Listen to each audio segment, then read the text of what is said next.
কখনো কোনোদিন নাটকের ছেলে মেয়ে আর্টিস্ট সিনেমাতে আমার কাছে কোনোদিন ভালো লাগে না, আমার কাছে ভালো লাগে না।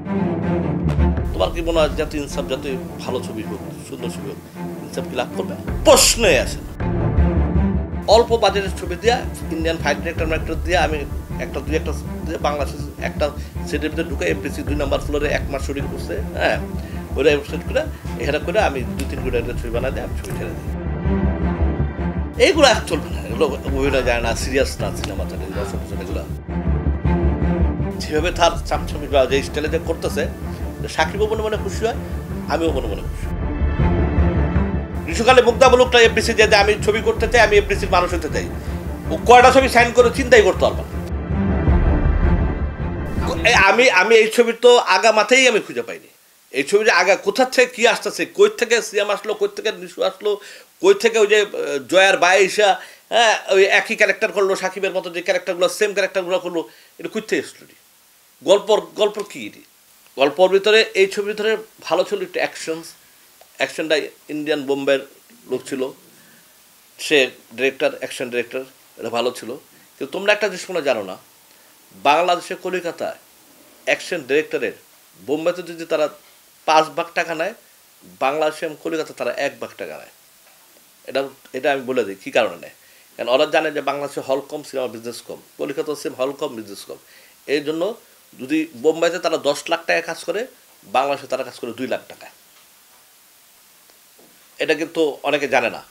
যেই কারণে এটা ফাইট ডিরেক্টরটা বোম্বেতে নিয়ে আসে। এটা আমরাও যদি আনি, ভাই আমাদের দেশে তো আমরা বলি যে আমাদের দেশের ছবি চলে না, হ্যান দেন। যেমন আমার পাসওয়ার্ডে বাবা যতটা নাচ করাইলাম, বা ওই যে বলিউডের যে 2টা ছেলে ড্যান্স ডিরেক্টর যারা খুব এখন বর্তমানে খুব হিট আছে, হ্যাঁ, তাদেরকে আমরা বলছি যে বাংলাদেশে 1 লাখ রুপি নিচ্ছে, অথচ তারা বলিউডে 5 লাখ, 6 লাখ, 7 লাখ রুপি নেয় একটা গানে। ঠিক আছে, তো ওইটা অনেকটাই কম। এই জন্য আমি বলছি ছবিটার বাজেট খুবই কম। দুটার আমার অ্যাক্টর ভালো লাগে না, বিকজ এটা নাটক মনে হচ্ছে আমার। নাটকের কখনো কোনো দিন নাটকের ছেলে মেয়ে আর্টিস্ট সিনেমাতে আমার কাছে কোনো দিন ভালো লাগে না, আমার কাছে ভালো লাগে না। আমার কাছে ভালো লাগে সিনেমার লোক, যাদের এই চ্যানেল টিপলে নাটক দেখা যাবে না, ওই চ্যানেল টিপলে বিজ্ঞাপন দেখা যাবে না, এই ফিতা কাটা দেখা যাবে না, এই টিকটকে যারা আসবে না, তারা কখনো কোনো দিন সিনেমা বানালে তাদের সিনেমা কোনো দিন চলবে না। তোমার কি মনে হয় যত ইনসাফ, যত ভালো ছবি হোক, সুন্দর ছবি হোক, ইনসাফ কি লাভ করবে? প্রশ্নই আসে না। এটা সবাই নিজেও জানে, কিন্তু ছবিতে মানুষ দেখতেছে, ঠিক আছে, প্রশ্নই আসে না। আমি তো বলছি যে ইনসাফে অনেক টাকা লস করবে, কিন্তু দর্শকটা ওইভাবে ইনসাফটা দেখে নাই তো। আর তাণ্ডব কিন্তু লাভ করবে। তাণ্ডব কেন লাভ করবে? তাণ্ডব খুব অল্প বাজেটের ছবি, ওরা খুব টেকনিক করে কাজটা করছে। কারণ এই ছবিটা তো ইন্ডিয়ান জড়িত, ঠিক আছে, এরা খুব শিয়ান মাল, এদের টাকা লস হবে একদিক দিয়ে, আরেক দিক দিয়ে হবে। এরা চিন্তা করছে যে তুফানে তো আমার এত টাকা করলো, তুফানে তো আমি লাভটা করতে পারিনি, হ্যাঁ, আমি অল্প বাজেটের ছবি দিয়ে ইন্ডিয়ান ফাইট ডিরেক্টর দিয়ে আমি একটা দিয়ে বাংলাদেশের একটা সেটের ভিতরে ঢুকে এফডিসি 2 নম্বর ফ্লোরে 1 মাস শুটিং করছে। হ্যাঁ, করে সেট করে এখানে করে আমি 2-3 কোটি টাকা ছবি বানা দিয়ে আমি ছবি ছেড়ে দিই। নতুন সেনোরা, গাইনোকোলজিক্যাল সোসাইটি দ্বারা স্বীকৃত নিরাপদ ও সুগন্ধিমুক্ত স্যানিটারি ন্যাপকিন সেনোরা। এরা এই কাজটা করছে, এইগুলো খুব টেকনিক করে করছে। এবং দেখবো লাস্টে বরবাতের যে প্রডিউসার, ওনাকেও বলবো যে আপনার সেম টেকনিকটা কারণ, কারণ আপনার কটা লস করছেন এটা আমার জানা আছে, ঠিক আছে, আপনার সেম টেকনিক করে আপনার টাকাটা আবার উঠান। হ্যাঁ, না, বরবাদ ভালো গেছে, নিঃসন্দেহ বরবাদ ভালো গেছে, এটা আমি অস্বীকার করবো না, কিন্তু লস করছে, ঠিক আছে, বাজারটা লস হয়েছে এটা আমি জানি।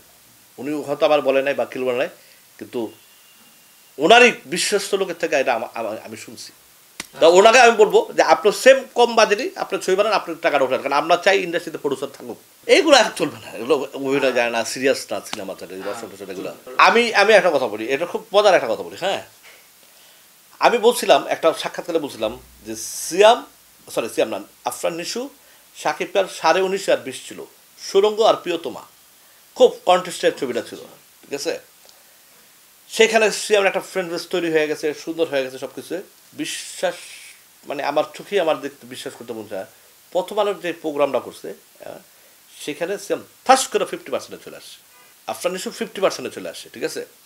ওই স্টেজে যেগুলো করছে ও যদি ওয়েটফুল হিরো হইতো, ওয়েটফুল হয়তো ওর রিজার্ভ থাকতো, ওর জায়গাটা ও ধরে রাখতে পারতো, কিন্তু সেইটাকে মাইনাস করে দিচ্ছে। সব জায়গায় কমেডি চলে না, কিন্তু সব জায়গায় সাকিব কিন্তু কমেডি করে নাই ওইখানে। সাকিব কিন্তু সবাই তাকে কিন্তু যেভাবে লুকিয়ে নিছে, হ্যাঁ, এটা এটা এটা সাকিবের জীবনে দরকার ছিল। কারণ সাকিব এই ছোট মিডিয়া থেকে অনেকটা, আমি তার সাথে চলছি, আমি তার ব্যক্তিগত অনেক কিছু আমি জানি। ছোট মিডিয়ার লোকরা কখনোই তাকে পছন্দ করতো না, সাকিব নিজেও জানে। আর সাকিব এখন ছোট মিডিয়ার লোকরা যেভাবে তার চামচামি বা যে স্টাইলে যে করতেছে, সাকিবও মনে মনে খুশি হয়, আমিও মনে মনে খুশি। কারণ সাকিব অনেক কষ্ট করে কিন্তু একটা জায়গায় আসছে। শাবনূর যেহেতু বিমানে, সাকিব যেহেতু মাইকেও আছে, এই ইতিহাস কিন্তু সাকিবের জীবনে আছে। কক্সবাজারের শুটিংয়ে সাকিব যেহেতু মাইকেও আছে, শাবনূর যেহেতু বিমানে। সাকিব সেটা করতো সকাল 10টায়, শাবনূর হয়তো 2টায়। এগুলো ইতিহাস সাকিবই আমারে বলছে। এগুলা দিক বলবে আমার জীবনে আমি এত কষ্ট করছি।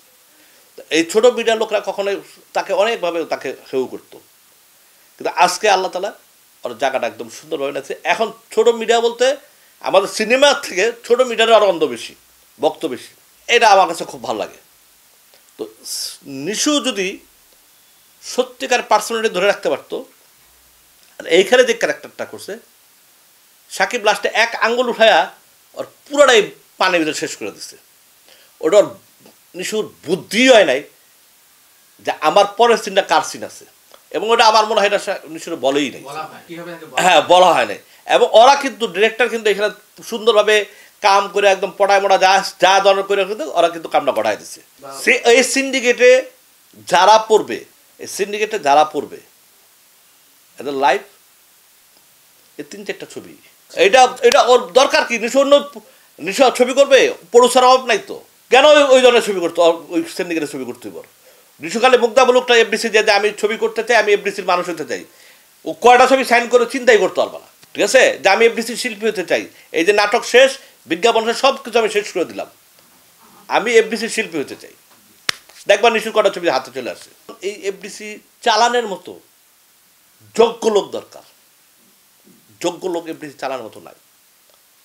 আর এই যে আমাদের সমিতিতে সেইখানেও যোগ্য লোক থাকা দরকার, যোগ্য লোকগুলো এখন নাই।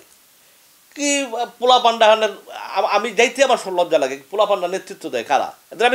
এরা জীবনে কটা ছবি করছে, কটা ডাইরেকশন দিছে, কটা ছবি বানাইছে, বা কটা ছবি প্রডিউস করছে, আমি 3 সমিতিরই বলতেছি। আমি এদেরকে এই 17 বছরে এদের তো আমি কোনো অস্তিত্ব বা কোনো চিহ্ন দিই নাই।